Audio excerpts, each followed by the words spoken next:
Bonjour, bonsoir. Nous allons vous expliquer un peu quelque chose concernant les calendriers. Voilà, certaines personnes se basent sur des chiffres, des nombres, et comme c'est la fin de l'année, toutes sortes de prophéties, toutes sortes de messages. Mais pour nous, aujourd'hui, nous allons vous expliquer un peu le calendrier.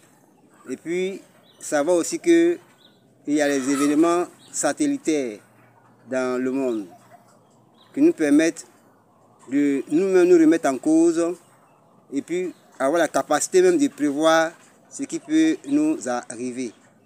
Le monde est un et puis tous les êtres humains sont comme dans une matrice et puis nous influençons les uns et les autres.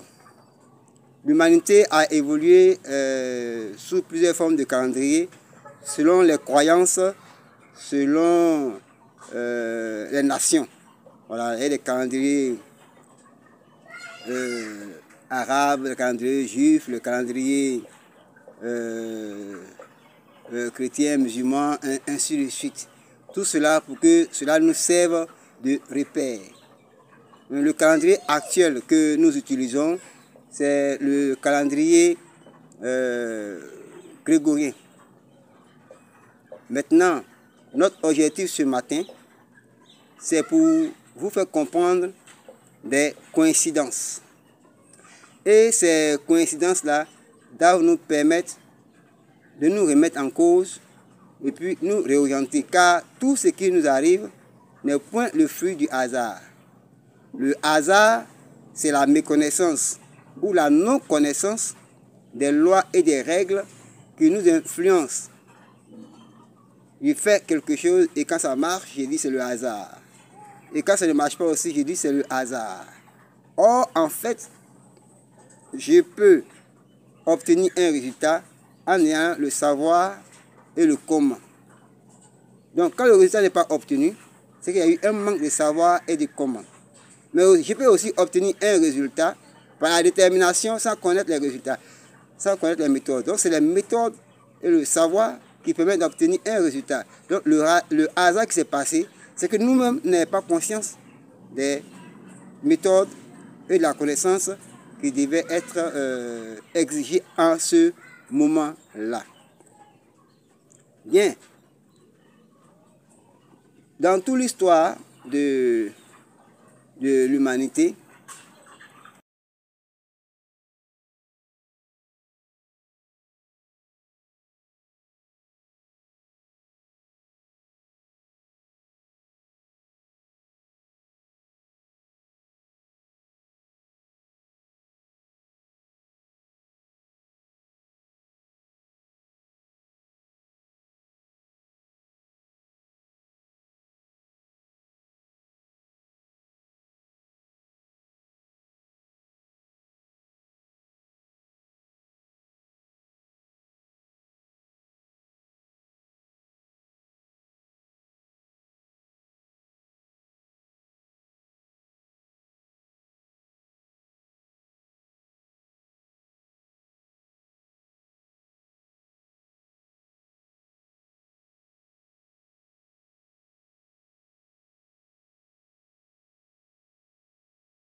bien, comme on le disait,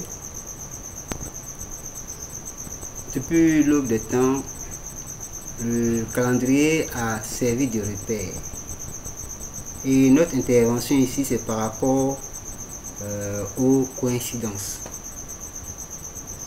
Par exemple, si nous prenons l'année 2023, dans laquelle nous sommes, nous verrons que l'année 2023, le 5 décembre, et l'année 2017 sont identiques à part l'année. Donc, 2017-2023, années différentes, jours et mois identiques.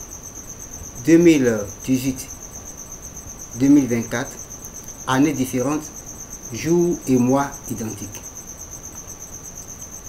2019-2025, années différentes, jours et mois identiques. 2020-2026, années différentes, jours et mois identiques. 2021-2027, années différentes, jours et mois identiques. 2022-2028, années différentes, jours et mois identiques. Et nous arrêtons là. Pourquoi? Parce que on nous a dit que Dieu a créé le monde en 6 jours et s'est reposé le 7e jour. Donc c'est pourquoi nous avons fait 2023 moins 6 et nous avons trouvé cette coïncidence-là. Nous ne faisons pas de cela une loi universelle. Mais nous disons qu'il y a eu un constat de coïncidence. Le calendrier en lui-même est appelé actuellement le calendrier grégorien, ce que nous utilisons.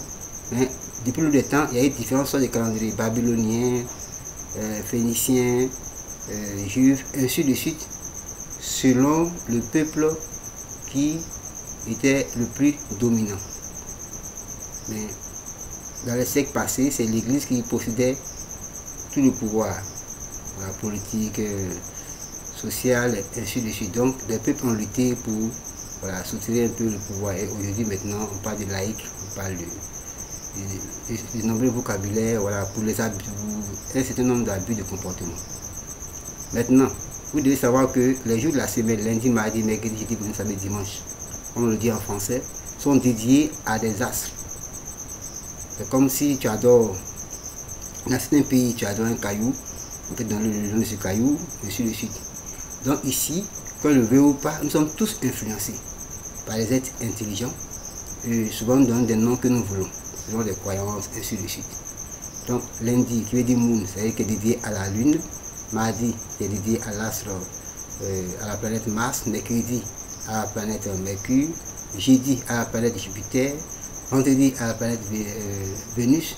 Samedi, à la planète Saturne. Et puis dimanche, Sunday au soleil. C'est pourquoi ceux qui adoraient le soleil le 25 décembre, qui sont convertis au christianisme, on dit bon, maintenant, notre soleil c'est Jésus-Christ. Donc en réalité, les débats sur la fête de Noël n'ont pas de sens. Pourquoi? Parce que les différentes organisations religieuses, surtout l'église qui est au devant de cette fête, dit que le 25 décembre, c'est la commémoration de la naissance de Jésus-Christ. Donc même si vous avez vu que dans vos recherches, le Christ est né soit en avril, au mois du printemps, il n'y avait pas les sapins et consorts, et que c'est pour le commerce que les gens font cette fête, il faut comprendre le français. On dit bien la commémoration, c'est-à-dire, c'est un rappel. C'est un rappel. Voilà, chacun, c'est un rappel. Donc, respecter la croyance et la foi des autres pour une société plus dynamique et plus de paix, et puis pour que Dieu descende sur la terre. Parce qu'il y a le monde de Dieu, puis il y a le monde des hommes. C'est par grâce et miséricorde que Dieu accepte de venir vers nous. La preuve en est que le premier homme sur la terre, qui devait faire 1000 ans, a fait 930 ans. Donc il n'a pas atteint les 1000 ans. 1000 ans moins 930, ça fait 70. Certains écrits disent quoi? 70 c'est la perfection. 70 c'est la sagesse. Donc c'est ce qui a manqué à l'homme. Maintenant, à partir de lui, maintenant, les durées de vie de l'homme ont commencé à diminuer de 900, 500 jusqu'à ce que maintenant on arrive sur 120. De nos jours même, c'est un peu difficile. Pourquoi? Parce que la valeur symbolique des 70 qui était la sagesse, qui était la quête de l'essence divine en soi, qui était la confiance totale en Dieu, et puis aussi accepter d'être comme dans un jeu comme un sport où on tend le témoin, c'est-à-dire qu'il soit un élément de passage de la grâce divine. Donc, l'être humain, pour ne pas se laisser embrouiller par toutes sortes de prophéties, de paroles, de messages en fin d'année, parce qu'on aime la facilité, doit savoir que son cerveau est influencé par son cœur et que sa pensée est influencé par ses émotions. Voilà, les émotions, il y en a au moins, je crois, 6 ou 7, et avec les différentes variantes. Voilà, c'est les états. L'émotion, c'est un état plus ou moins passager que vient l'être humain. Voilà, vous voyez que déjà, ça peut influencer la pensée. Vous mettez un film qui fait pitié, les moments qui suivent, vous êtes pris par un sentiment de pitié. Après, si c'est un autre film, ainsi de suite, ça, c'est les émotions. Voilà. Donc, l'être humain dans la société doit être orienté par 4 points d'ancrage, c'est-à-dire 4 repères, qui sont la famille, la santé, le travail et l'argent. Ces 4 éléments-là forment une roue, ou même un cercle. Donc quand un seul est en disharmonie, alors quelque chose ne va pas chez l'être humain. Et à partir de là, à lui maintenant de faire une métanoïa, entrer en lui-même, pour voir quelle est la relation qu'il a avec ces différents éléments-là, et puis où il faut apporter le plus. Maintenant, quand nous avons donné un peu les correspondances du calendrier par rapport à l'année 2017, 2023, 2018, ainsi de suite, c'est pour que, par mémoire, l'individu puisse comprendre maintenant où toucher la pièce maîtresse pour se projeter. Voilà. Ce qui n'a pas été bien fait, l'améliorer. Ce qui a été bien fait, essayer encore d'aller plus loin. Maintenant, pour les situations familiales, le pardon et la réconciliation, je n'ai pas dit l'oubli, mais avoir la bonne attitude, le bon ton, pour d'abord féliciter, reconnaître les bienfaits de quiconque, et par la suite maintenant, faire sortir le plus la négativité, afin que l'année qui vient soit une année meilleure, parce qu'avec plus de positivité, plus d'énergie. Chaque jour est une grâce, et l'humain doit travailler pour la lumière, c'est-à-dire travailler pour les éléments positifs. Quand on dit que quelqu'un est matérialiste ou spirituel, ce n'est pas sa dévotion dans une église, une mosquée ou bien quelconque synagogue, non. C'est les valeurs que l'individu développe et acquiert à travers tous ses organes visibles et invisibles. Maintenant, dans la société aussi, nous avons 4 points d'ancrage, aussi qui sont le social, la famille, l'économie et la politique. Donc, tous ces éléments-là nous influencent, nous entourent et nous permettent d'être hommes. Puisque, en tant qu'hommes, nous sommes des points pivots. Nous sommes des points pivots.